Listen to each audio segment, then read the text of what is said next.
Vasco D gamma.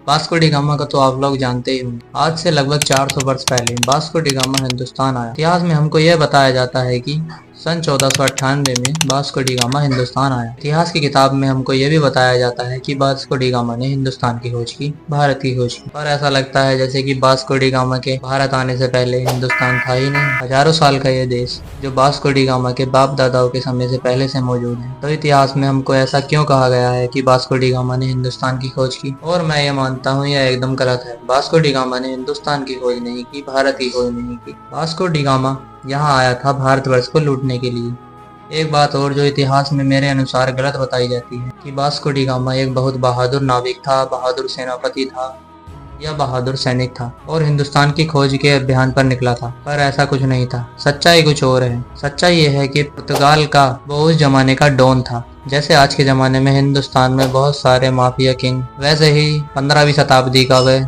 Mafia king हुआ करता था। सन 1490 के आसपास वास्को डी गामा पुर्तगाल में चोरी का काम किया करता था। और अगर सच्चा इतिहास उसका आप खोजेंगे तो एक चोर लुटेरे को इतिहास में गलत तरीके से हीरो बनाकर पेश कर दिया गया है। उस जमाने का पुर्तगाल का ऐसा एक और डॉन माफिया था, उसका नाम है कोलंबस। कोलंबस गया था अमेरिका को लूटने के लिए, वास्को डी गामा आया भारतवर्ष को लूटने के लिए। लेकिन इन दोनों के दिमाग में ऐसी बात आई कहां से? कोलंबस के दिमाग में किसने डाला कि चलो अमेरिका को लूटा जाए, और वास्को डी गामा के दिमाग में किसने डाला कि चलो भारतवर्ष को लूटा जाए? तो इन दोनों को ये कहने वाले लोग कौन थे? तो आपको मैं आज यही बताऊंगा। वीडियो में आगे बढ़ने से पहले वीडियो को लाइक कर लीजिए और चैनल पर नए हो तो चैनल को सब्सक्राइब कर लीजिए।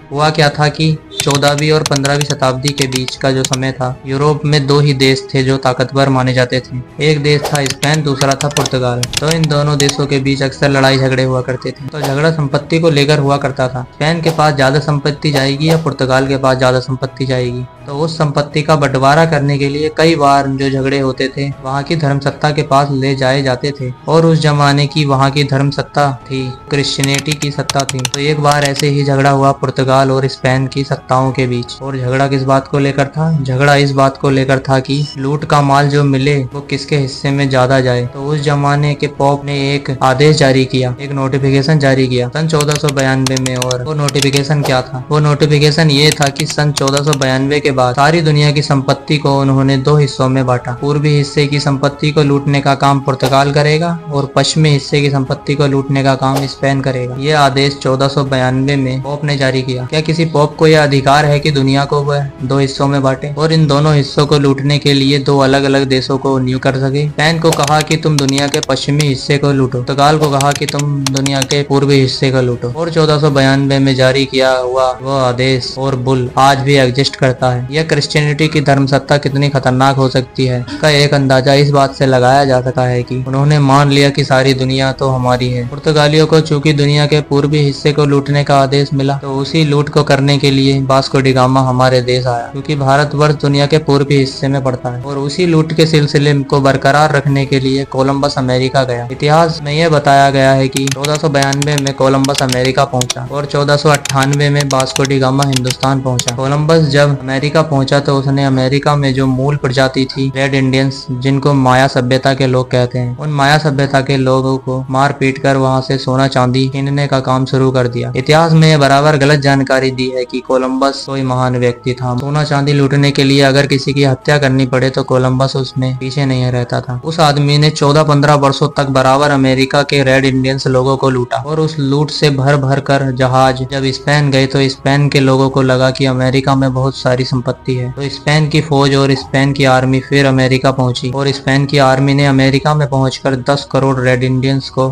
मौत के घाट उतार दिया वगैरह। और जो काम मारने का, पीटने का, लोगों की हत्याएं करके सोना लूटने का, चांदी लूटने का काम कोलंबस और स्पेन के लोगों ने अमेरिका में किया, ठीक वही काम वास्को डी गामा ने सन 1498 में हिंदुस्तान में किया। ये वास्को डी गामा जब कालीकट में आया 20 मई 1498 को, कालीकट का राजा था उस समय झामोरिन। तो झामोरिन के राज्य में जब ये पहुंचा वास्को डी गामा तो उसने कहा कि मैं तो आपका मेहमान हूँ। और हिंदुस्तान के बारे में उसको कहीं से पता चल गया था कि इस देश में अतिथि देवो भव की परंपरा है। तो झामोरिन ने अतिथि है ऐसा मानकर उसका स्वागत किया। और वास्को डी गामा ने ये कहा कि मुझे आपके राज्य में रहने के लिए कुछ जगह चाहिए, आप मुझे रहने की इजाजत दे दो, परमिशन दे दो। जामोरिन बेचारा सीधा साधा आदमी था, उसने कालीकट में वास्को डी गामा को रहने की इजाजत दे दी। जिस वास्को डी गामा को जामोरिन के राजा ने अतिथि बनाया था, उसी की वास्को डी गामा ने हत्या कराई और हत्या करा के खुद वास्को डी गामा कालीकट का मालिक बना। और कालीकट का मालिक बनने के बाद उसने क्या किया कि समुद्र के किनारे वहां से जो जहाज आते जाते थे, उसने जिसमें हिंदुस्तानी व्यापार अपना माल भर भर के साउथ ईस्ट एशिया और अरब के देशों में व्यापार के लिए भेजते थे,